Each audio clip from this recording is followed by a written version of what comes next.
Where your treasure is, there will your heart be also. God has given us unlimited treasures in His Word. Every time we open it, we can discover a new treasure or admire an old one. What will we find today? Here's Carla Early with Treasure Hunt in the Word.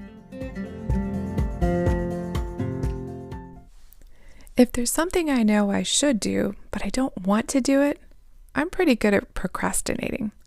I'm also good at finding perfectly good logical reasons for not doing it. Yes, I know I should clean my bathtub, but my back's been hurting and I don't want to risk aggravating it. Besides, it takes a while and I don't have time this morning. And that's exactly how things don't get done. Like that old Southern gospel song, Excuses. The devil will supply us with excuses to keep us from doing what we know that God wants us to do, whether it's going to church, cleaning our bathtub, or doing bigger things like offering to lead a Bible study group or starting back in school to get a new degree. But chances are, if we're faithful in small things, we'll find it easier to be faithful in bigger things because we'll see how God works through our obedience. Okay, fine, Lord. You're right. I'll go clean my bathtub now. Excuse me. Okay, I'm back. Where was I? Oh yes, Luke 16:10 says, "He who is faithful in what is least is also faithful in much."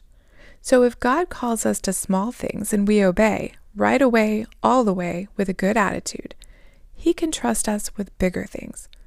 Apparently, Abraham understood this concept. He had trusted God in lots of big things, like leaving home to wander around in a land that wasn't his, without an heir for so many years. And he had found God faithful. He had provided for him, made him rich, and finally provided an heir, Isaac, who would inherit all the promises for this family. But then, God told Abraham to go and sacrifice his son Isaac. Abraham knew if he didn't do it right away, he'd probably never do it. He didn't procrastinate. He immediately prepared for the trip early the next morning.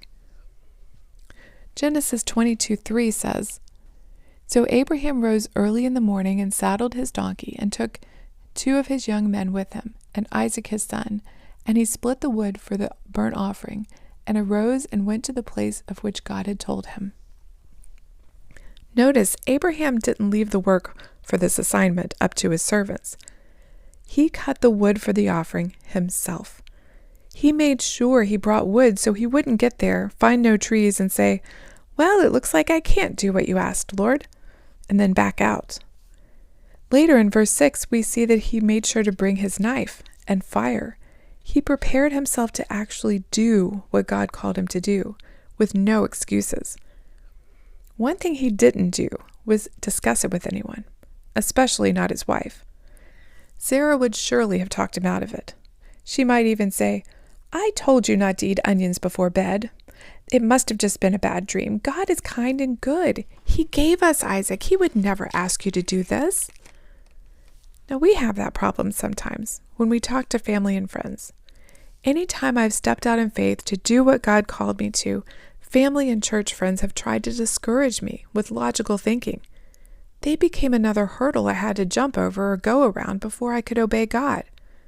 They meant well, but God had spoken to me, not them.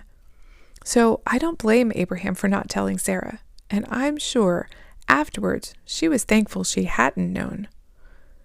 When God calls, do you obey immediately, or do you leave room for excuses?